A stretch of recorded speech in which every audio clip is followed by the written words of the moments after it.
digital filmmaking revolution has taken over and filmmaking has become the new garage band. Welcome to Framelines. I'm Johnny DiLoretto. This show brings you the people who are making movies in your neck of the woods, gives you filmmaking tips, and takes you behind the scenes on film sets so you can get the full scoop.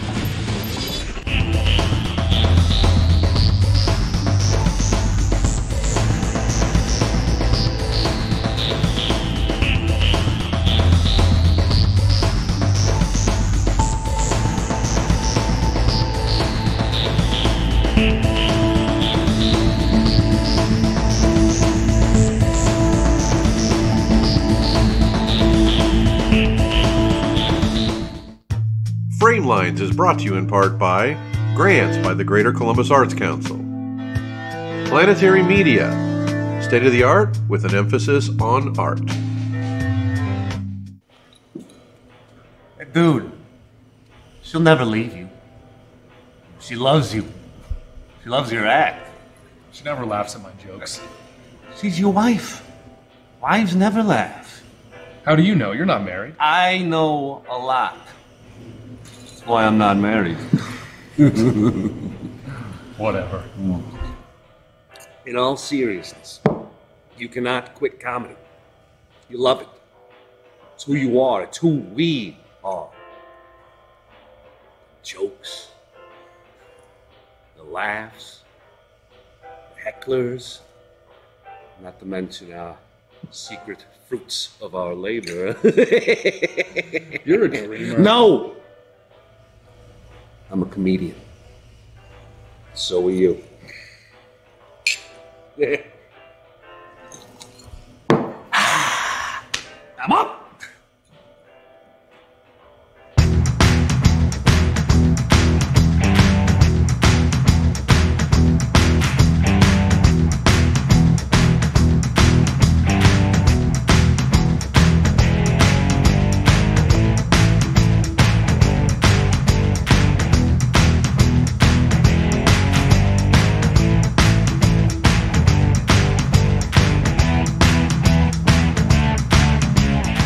I think it went pretty much as planned. We had our locations picked the night before, and it was pretty much, went as we expected.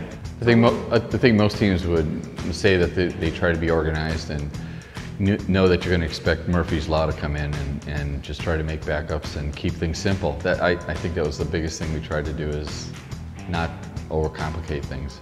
Well, we had a team of 6 or 7 writers, I think, somewhere around that. And Friday night, we had a meeting a month before, had everybody on the same page as to what was going to happen this weekend, and they got together.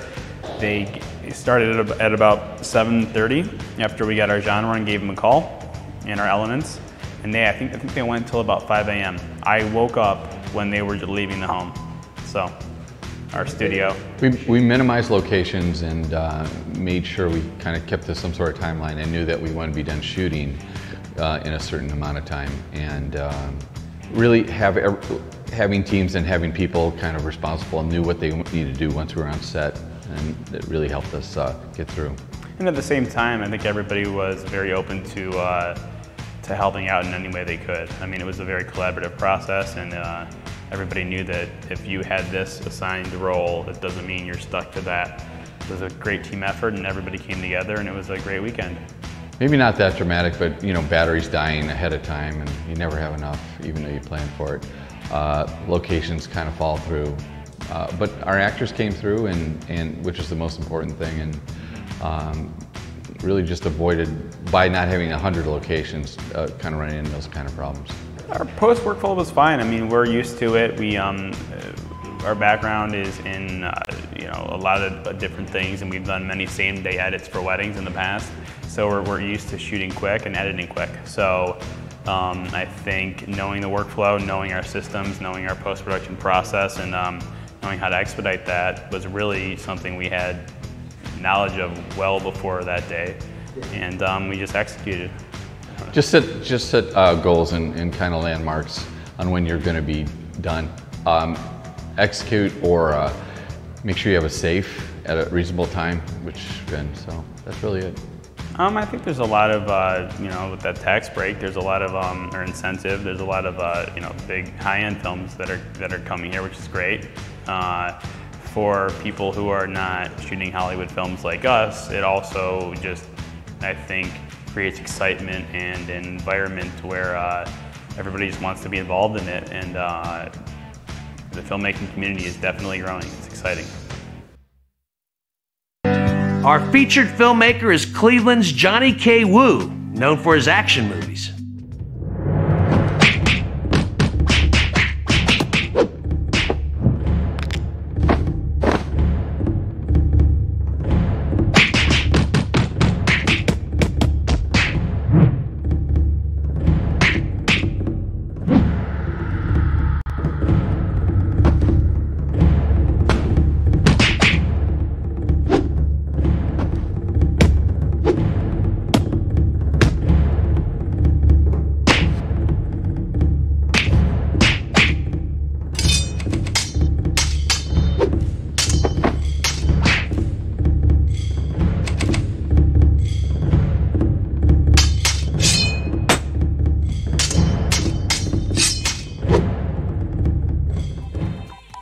I made 2 features and also produced 1 feature. The first one is the Twisted.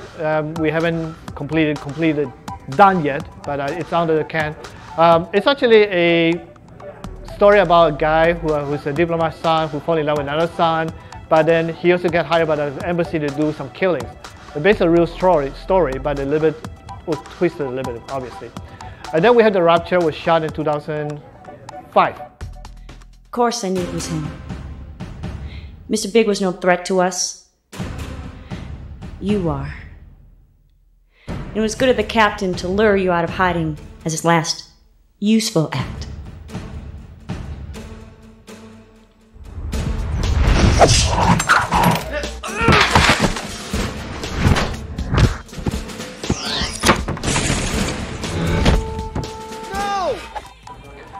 For 11 days, it was one of the challenges because when we started doing that, we originally did a Joker's Card, which is a short film.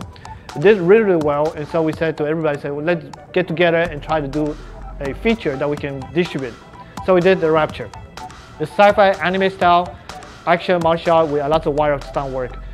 We managed to pull it off, and we got really, really great people to work together. We can do it in 11 days because we had 2 teams shooting at the same time. So you actually break apart the responsibility for each team, and we can do a good job. And we also got fortunate enough that The Rapture was shot no more than 6 to 8 hours a day. So except for the first 5 days, it's 15 hours, but everybody have a good time. The Rapture got a sales rep that got distributed to Japan, Serbia, Germany, and I believe also Thailand.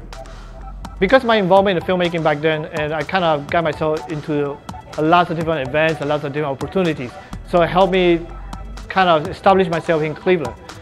Then when I started making more movies, I put it all over the places and felt like there's a need for a filmmaking group. And thanks to IndieClub.com, we decided to create one called ClevelandIndieClub.com. And that actually brought a lot of people together and make it a really, really good place. We have about 300 Cleveland filmmakers in our list. And we get together once a month, and there's about 40 to 80 filmmakers that comes out and just have a good time and talk and chit-chat and BS a little bit and showcase each other's films. This is gonna be nummy nummy.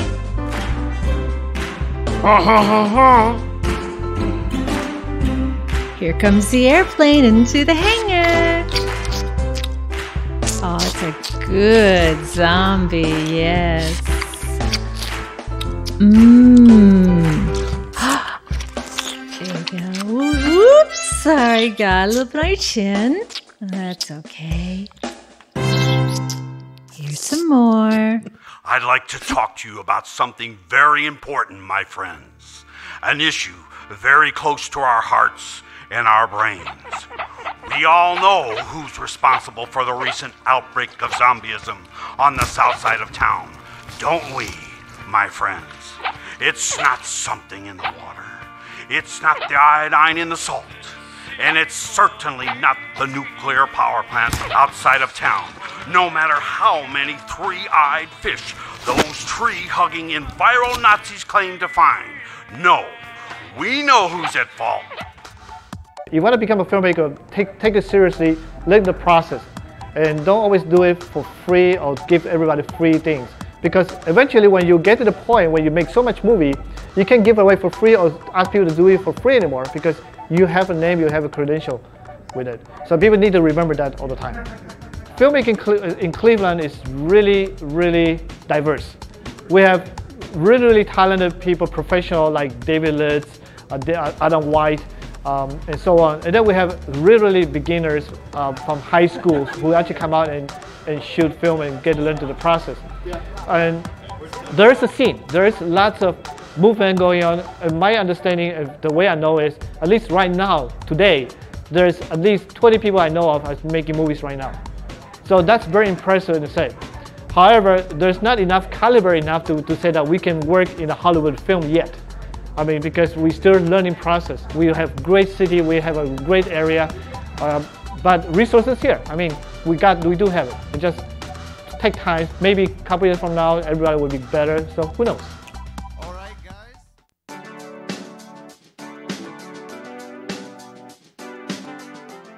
The Cleveland International Film Festival has been around. We're on the 40th. This will be our 40th year.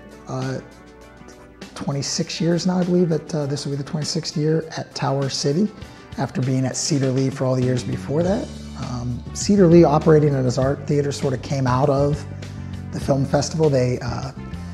John Foreman, who is the founder of the festival, rented the theater originally to have a first festival there, and did so well that led to him working with the owner to end up acquiring the theater to run it as an independent film theater, like it's an art house, like it has been ever since.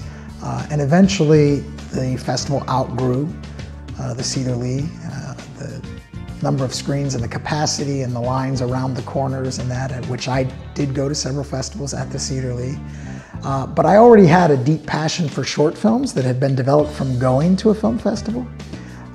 I am one of those stories of a teenager who thought, American films were the only thing. And I remember in my early 20s, someone saying, you gotta go to the Cedar Lee. And I'm like, subtitled films? Are you kidding me? Give me a break. Finally, someone got me to go see My Life as a Dog, and I was hooked. I'm like, okay, I've been dead wrong about this for my entire life. Fell in love with films. So when the first festival came up after that, I went to the festival to see, I read the guide, picked a couple movies, but while I was there, I saw short film program, #1. What's a short film program? So out of curiosity, I went. And I went to every, after that I was like, that is really cool. And I started going to all the shorts programs I could. The number of short films that are submitted to us each year just keeps growing and growing. Last year it grew from 1,300 over 1,600 in the last 2 years. I'm expecting, I'll be surprised if we don't hit 2,000 this year, because a lot more people are capable of making short films now. There are more schools out there teaching people to make film. They're always producing shorts and they're submitting them to festivals. And our festival has, its notoriety keeps rising in the festival circuit, so we keep getting a healthier dose of the submissions. For the average person going to films, what makes a film festival stand out is the interaction with the artists. We bring a lot of feature filmmakers. The festival itself brings a lot of them to town, so there's a lot of Q&As with the actual artists. You get to meet them, talk to them, and hear what's behind the art. So I really think the only growth I'm expecting, and where the festival's going, is a continual focus on raising the quality of both programming and the way the festival operates. Well, if you're a filmmaker looking to submit to our festival, or any festival that's like ours, which pretty much plays a wide variety of shorts, make sure your film is as tight and right as it can be. Don't mess up the sound. #1, don't mess up the sound. Programmers all agree, if the sound is bad and annoying in any way or hard to hear, those are about the only films, I know for me, it's the only kind of film that I'll turn off. Make sure that your story is really good, that it's having the effect you want. Make sure to have other people look at the film before you send it out there. Cleveland hosts an annual film convention and festival called the Indie Gathering.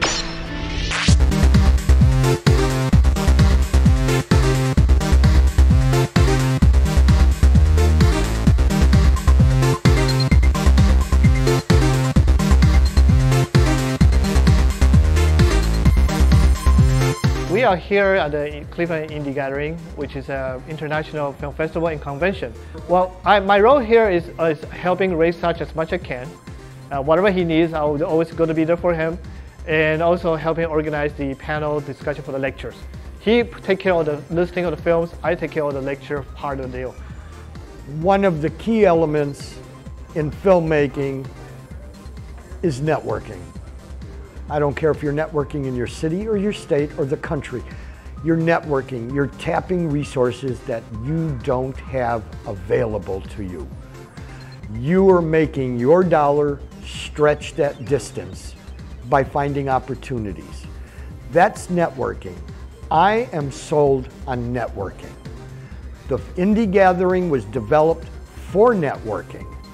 It started as a film competition, and then we do the screenings. And then the following year, we decided to put in acting competition, and then stunt competition, then script writing competition. We did FX makeup competition. Now we're into film scoring competition, which is worldwide now this year. In Cleveland, it's one of the festivals that you have film going on all weekend long, and you also have lecture going on all weekend long. So when you pay for one-day event pass for the film, you actually go to attend all those lectures. And I would say it's probably one of the best, actually the only one type of film festival like this in Cleveland that does both things at the same time. And they do a really great job of having really talented people sitting in a panel to talk about different aspects of film, including legal aspect, producing, editing, music scoring, and so on. So it's geared for everybody. We always here because we have a great time. We meet a lot of different filmmakers and talk to everybody and mingle and network, which is all filmmaking and film festival all about, to go there and network with people. One of the 25 top film festivals picked by Movie Maker magazine in 2008 was the Indie Gathering for networking. No matter where I'm at, in the restaurant, in the bar, in the hallway, I'm talking to somebody from New Jersey and somebody from Philadelphia and something, and we're networking and we're BSing it. We come up with ideas. If all of Ohio were here in Independent, hypothetically, they'd be drawing a lot of resources from places they were not necessarily connected to. Best way to explain the Indie Gathering for your personal benefit is I have a Friday night, Saturday, and Sunday to evening going actively to choose whether I want to sit on a panel discussion about editing, or I want to sit into a lecture about paneling from someone who I admire and I want to learn from, or I want to go over here and watch this movie or that movie or that movie, or I want to visit a production company in the convention area, and if I want to combine these, I can do whatever I personally want for the weekend.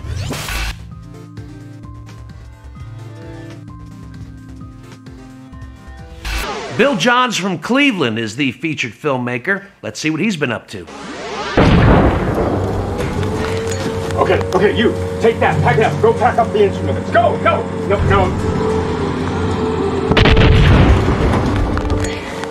They pushed the line back. I have an ambulance coming for you. You just sit tight.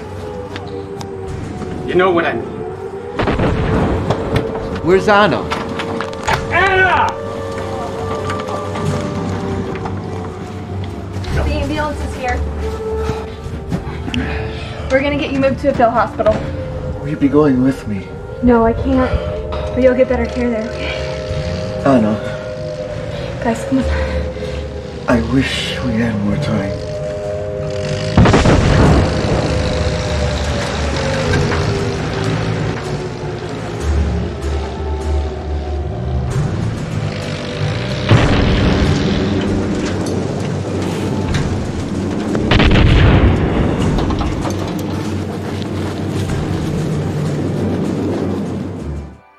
When I was a kid, my family used to go on vacations and different things, and my dad bought a Brownie 8mm movie camera, a wind-up, little box. And I was just intrigued by that little camera. And of course, a kid in the 60s, you're like watching a lot of TV, and combat was probably my favorite show. And So I always wanted to get into that and to be somehow involved in movies. And from that time on, I actually made a couple of little short films with that Brownie movie camera. And by the time I was in high school, I had actually, with my paper route money, been able to afford a Super 8 Nizo, which was, a really nice looking camera and had real high quality, and started doing short films even as early as high school. And that was a long time ago. Well, one of the things that I did is a company or a guy came to me and asked me if I would be interested in making a rock climbing movie down in Seneca, West Virginia. And I was like, yeah, sure. So we went down there and we did it in Super 8 sound. And it turned out really well. There were moments when you would think for sure that I was right next to them on the mountain, climbing the cliffs and all that, but they were all just areas that I had seen. Well, that rock looks a little like that real high spire.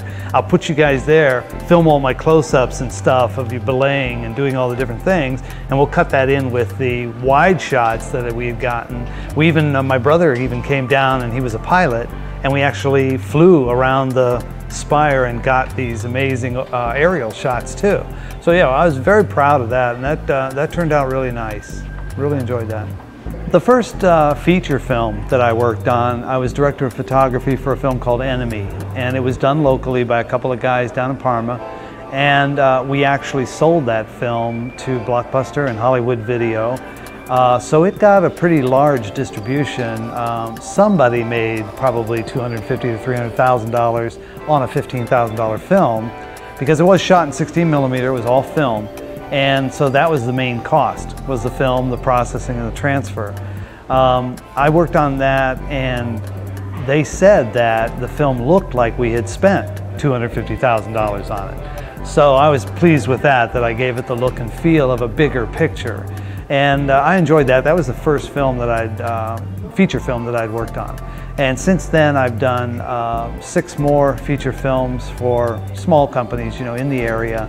And one of those is one that I wrote and produced and directed. And as far as I know, I think that's the only other film in that batch that has actually gotten distribution.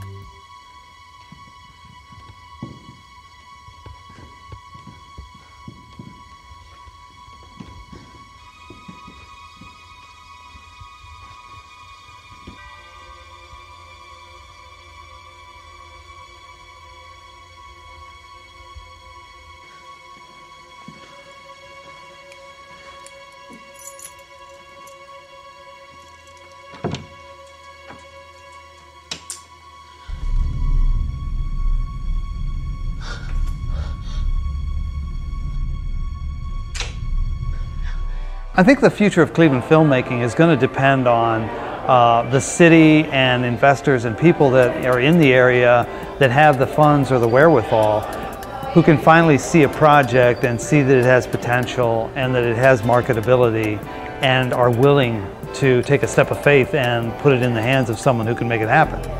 That, of course, I'd love to be me. But it is tough. It's really tough. The investors in the area, they don't know anything about film marketing or film, period. And so to get them to loosen up their pockets, and give you some money is really difficult. You really have to have a body of work behind you that will convince them. And that's what I've been working on. The films that I've been working on, like I say, I try to make them look like we spent a lot more than we did, to get the highest value out of the dollar that's spent. And then in marketing, to make sure that it's marketed in such a way that we actually make a profit on it. I did a film, my own feature film, which I wrote, produced, and directed. I produced that and made it for under $10,000, and just signed a deal with a distributor where the cash advance will be $20,000. So in a way, right out of the gate on that film, I've doubled the investor's money. So that always looks good, and it always makes it more interesting for him to want to get more involved and to want to, put up a little more next time and that kind of thing. Because one of the things that I want to do and try to get is I want to get a recognizable actor. It's so important to distribution that you have someone on the video jacket or in the poster that people recognize and that have a draw. There's actually formulas as to how much money a person will draw just by their face. So I want to try and get one of those faces in there that will draw some money so that I can then get the money to make the film. We're making the effort, you know, we're trying to make movies that are interesting and things that are, they always have to be low budget, you know, but for my own part, I've always tried to take and make silk purses out of sow's ears. I mean, you know, give me any money and I can do a lot with it. But it's been a challenge, but we keep forging ahead. Just, you gotta learn by doing sometimes.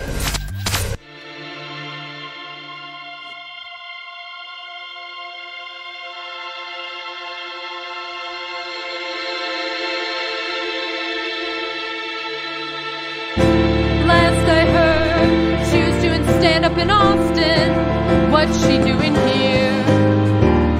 I don't know, I didn't know she would be here. You didn't know she'd be in town. Oh, come on, Harry. Could you stop a minute, please? I never wanted to see her again.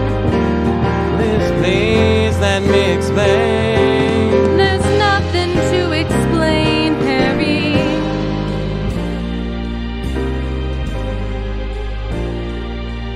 I try to move forward, and now all I want is to go back. What time did we start? We started 8-ish? Around 8. We picked an idea around 3. Finished writing about 9 a.m. Yeah, we try to keep a smaller writing group. Just it limits the number of ideas, and it's a lot harder to get off track if ever, you know. But we had, I don't know, 6 of us in the writing room this time around, so it was a bigger group than we normally have, but it paid off. We had a lot of creative people with you know, a lot of good ideas. Romance. I don't know what that is. It was the first hour was spent just combing a dictionary, trying to figure it out. We went around the room and told bad breakup stories. You know, there's a rich mine of sadness and despair there, which I feel we really captured in our film. The shooting was interesting. We did something a little different this year than we normally do, and so we didn't. Normally, I like to start shooting like 9 o'clock, 10 o'clock in the morning, and we didn't even think to start shooting till closer to like 4 or 5 in the evening. And no, we didn't press record on the camera until 7:30 or 8. It was a lot of blocking. We really wanted to just have this thing choreographed out best we could, and just really know what we were doing going into it before we actually started running the camera.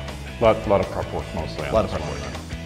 Like we initially had it that we thought that we were going to have our last scene outside. It was going to be magic hour. It was going to be beautiful, and it was just really great shot. And magic hour just came and went and didn't even wave as it passed us. It was dark before we knew it. So we ended up taking 45 minutes to an hour, just lighting the backyard with, you know, a couple of lights, bringing some things in the trees, going up on the roof. And I'll tell you, after seeing the backyard and how it came out, I was happy to see that we missed that magic hour moment, because it looked so much better at night. Editing started 10-ish? Yeah, probably about 10-ish Sunday morning. And it was because of all the preparation that we put in. It was a bit easier this year than it has been in years past. I didn't spend most of today in a blind panic. Just the back half. Yeah, well, there's always panic, or it's not the 48. So it was a little bit easier of a climb, but you always think that you can get more done and do more in the time that you have than you can, and you can't. You never can. So it's always a little tough moment of realization. Yeah, as far as the number of people involved, it was myself, Ben, and our buddy Johnny, and the three of us really tackled like the video editing, you know, getting picture lock, and you know, doing some color correction where need be, and handling titles, things like that. And then the other half of it was our buddy Rob, who did all of the scoring for it, and it was just such a huge part. The music was a huge part of this project, and it was just a lot of collaboration back and forth. It was a brawl, but it was everybody knew what they were doing, and everybody got what they needed to get done. biggest advice, stock up on Cool Ranch Doritos, obviously. Don't bite off more than you can chew. And actually, no, I'm gonna switch back and go with delegate. Make sure you have the people there. It's very easy to think that in the bright bloom of Friday's ambition that you can do all this stuff, but after, 37 hours with no sleep, and it gets hard. So have the people that can do the jobs, and then trust them to do their jobs. So I'd say that's fine.